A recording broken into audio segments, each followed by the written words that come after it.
हीरा परा बाजार में, रहा छार लपटाए, केतहि मूरख पचे मुए, कोई पारखे लिया उठाए।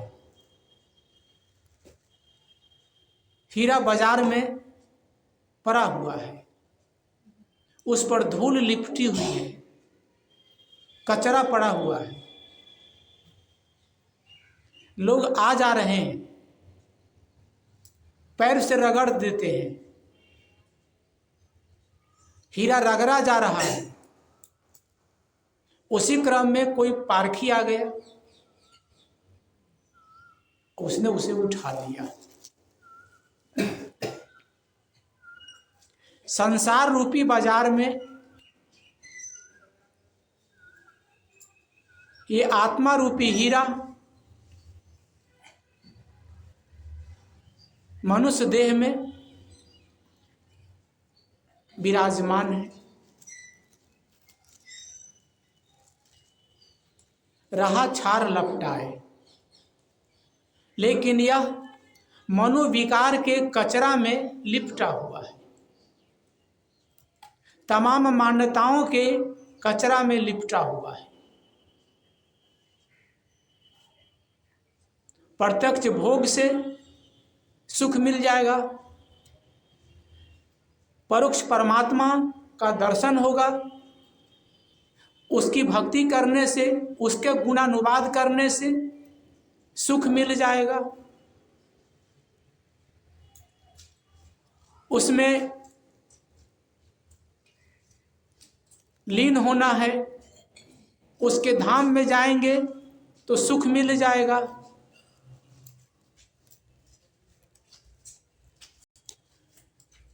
ये मन में एक वासना ही है, इसी में लिपटा हुआ है। मुख्य रूप से यह जीव खानी जाल और बानी जाल दोनों में लिपटा है।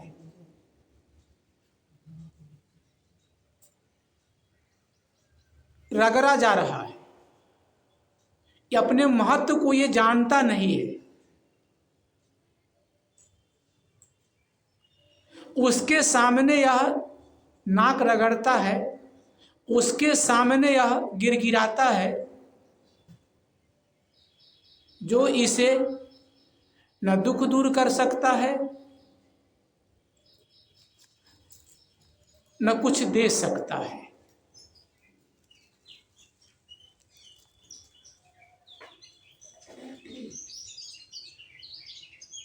कहते ही मूर्ख पची मुआ।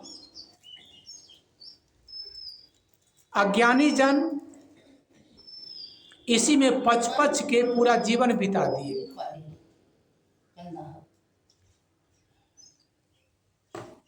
पूरा जीवन इसी में पच पच के वह मरता है। कहते मूर्ख पची मुआ। यह जीव महाशक्तिशाली है, यह विभु है, परमात्मा है, गॉड है, ईश्वर है, अल्लाह है, सर्वश्रेष्ठ है, ये ब्रह्म है। लेकिन इस वास्तविकता से वह अनभिज्ञ है। कोई पारखी लिया उठाए, जो जड़ चेतन का परख करने वाला है, वही इस तत्व को समझ करके और जीव को आदर देगा। उठाने का मतलब जीव की सर्वश्रेष्ठता, सर्वोच्चता को वह समझेगा, अपना स्वरूप अन्य प्राणियों में विराजमान, उसको वह प्रतिष्ठा देगा। जो आत्मा को प्रतिष्ठा देगा, किसी भी जीव को अपने मन वाणी कर्म से तकलीफ नहीं देगा और अपने को आकाश के शून्य में, बेजान मूर्ति के सामने, पानी पाथर के सामने न गिड़गिड़ाएगा, न वहाँ कुछ मांगेगा। वहां से कुछ मिलने वाला नहीं है। वो अपने कर्म का सुधार करेगा और जहां तक बन सके संसार के अन्य प्राणी पदार्थों को सदुपयोग करते हुए पदार्थ का सदुपयोग और प्राणियों के साथ हमदर्दी, मनुष्य मात्र के साथ प्रेम और मानवेतर खानी के जीवों पर दया और करुणा का बर्ताव करेगा। ये असली ईश्वर की भक्ति और उपासना है। फिर हम पारखी संतों की संगति करेंगे, उनके सत्संग का लाभ लेंगे, तब ये धीरे धीरे जो ये हीरा है आत्मा, अब आत्मा को हीरा भी कहना क्या, हीरा भी तो एक पत्थर है, लेकिन उदाहरण आखिर दे तो किसका। आत्मा के समान आत्मा ही है, लेकिन बातों को समझाने के लिए उदाहरण दिया जाता है। सामान्यतः हीरा घन के चोट से टूटता नहीं है, आग में ऐसे जलाएंगे जलेगा नहीं, पानी में गलेगा नहीं, बहुत सख्त होता है। यही सब गुण के कारण आत्मा को हीरा कहा गया है। लेकिन हीरा को भट्ठी में 763 डिग्री सेंटीग्रेड तापमान पर जब गर्म करेंगे तो हीरा उड़ जाएगा। जैसे कपूर उड़ जाता है वैसे हीरा राख तक नहीं बचेगा। लेकिन आत्मा को वो 763 क्या करोड़ों डिग्री तापमान में इसको रखा जाएगा, कुछ नहीं होगा। परमाणु उसको कुछ नहीं होगा, जो जड़ है। मूल तत्व नष्ट नहीं होता है, तो मूल में आत्मा चेतन तत्व है, ये नष्ट कैसे होगा, ये जानने वाला। इसीलिए आत्मा को हीरा एक उदाहरण समझाने के लिए दिया जाता है। आत्मा हीरा से भी श्रेष्ठ है। सूर्य में गर्मी है, आत्मा में गर्मी नहीं है। चंद्रमा में शीतलता है, आत्मा में शीतलता नहीं है।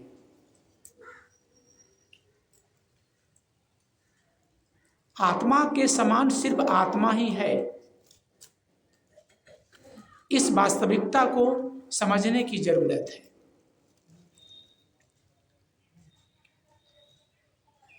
हरि हीरा जन जौहरी, सबन पसारी हाट, जब आवे जन जौहरी तब हीरो की साट। हीरा सोई सराहिए सहे घनन की चोट, कपट कुरंगी मानवा परखत निकरा खोट। हीरा वही प्रशंसनीय है जो घन की मार को सह ले। हीरा सोई सराहिए, सराहिए प्रशंसा, प्रशंसनीय। सहे घनन की चोट, घन के चोट को सह ले, ये उदाहरण है। साहब कहना चाहते हैं साधक वही है, आत्म पथ के पथिक वही है जो सभी प्रकार के अपने ऊपर आए हुए आक्षेपों को, विक्षेपों को निर्माण भाव से, निष्काम भाव से सह ले, प्रतिक्रिया रहित होकर के वह सह ले। हीरा सोई सराहिए, मनुष्य खानी में आया हुआ, मनुष्य खानी में आया हुआ ये आत्मा प्रशंसनीय है। वैसे आत्मा हीरा यानी इसको देश काल परिस्थिति जीर्ण नहीं कर सकता।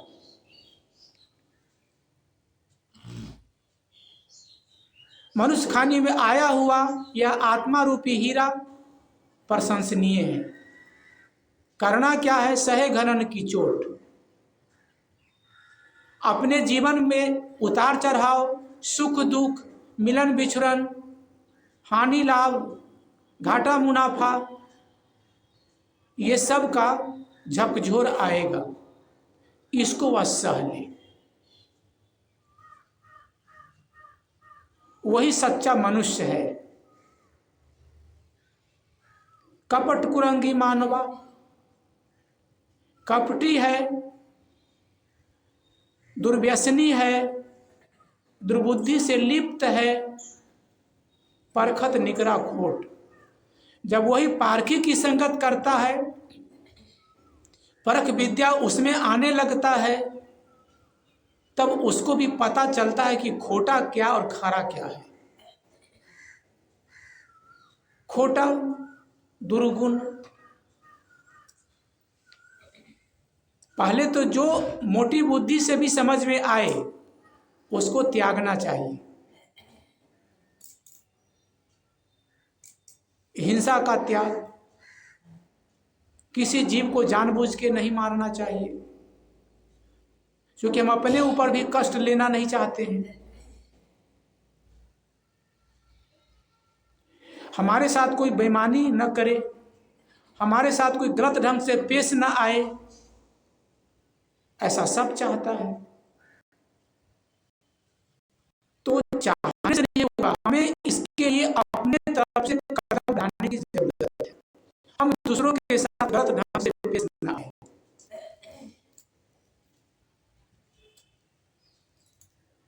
कपट कुरंगी मानवा, ये मनुष्य का मन कुरंग में कुसंग के कारण रंगा हुआ है। लेकिन वही जब सुसंग करेगा, संतों का सत्संग करेगा, संतों की संगति करेगा, तब इसको परख में आने लगेगा खोटा क्या है, खरा क्या है। हमें अपना खोटापन छोड़ना है और इसी के लिए सद्गुण को धारण करना है। सद्गुण जितना धारण करेंगे दुर्गुण उतना हटेगा, दुर्गुण जितना हटाएंगे सद्गुण को उतना अधिक जगह मिलेगा। दोनों एक दूसरे को बल देता है। अपने तरफ से सद्मार्ग पर चलने के लिए कदम बढ़ाने की जरूरत है। लगेंगे इसमें, अध्यात्म के पथिक बनेंगे, तो ये सब संभव है। अनादिकाल का सारा दुख और अनंत काल तक भोगने का जो संस्कार है वो सब इसी जीवन में समाप्त हो सकता है। हमें इसमें तन मन से लगने की जरूरत है। इसीलिए साहब ने कहा है, संगत कीजिए साधु की। साधु में अच्छा स्वभाव वाला, अच्छे स्वभाव वाले की संगत करेंगे तो अच्छाई आना स्वाभाविक है। पानी के पास जाएंगे तो शीतलता मिलेगी, आग के पास बैठेंगे तो गर्मी मिलेगी, इत्र बेचने वालों के पास बैठेंगे तो आपका भी शरीर में खुशबू, क्योंकि उसके कपड़ा से खुशबू आता है, आपका भी शरीर खुशबूदार हो जाएगा। सब अपना अपना तरंग छोड़ता है। ज्ञानी के पास बैठेंगे उसका भी रंग आएगा। इसीलिए हमें संतों की संगति करना चाहिए, सदग्रंथ का अध्ययन करना चाहिए, समय निकाल करके आत्मचिंतन आत्ममनन का काम करना चाहिए। बस साईं।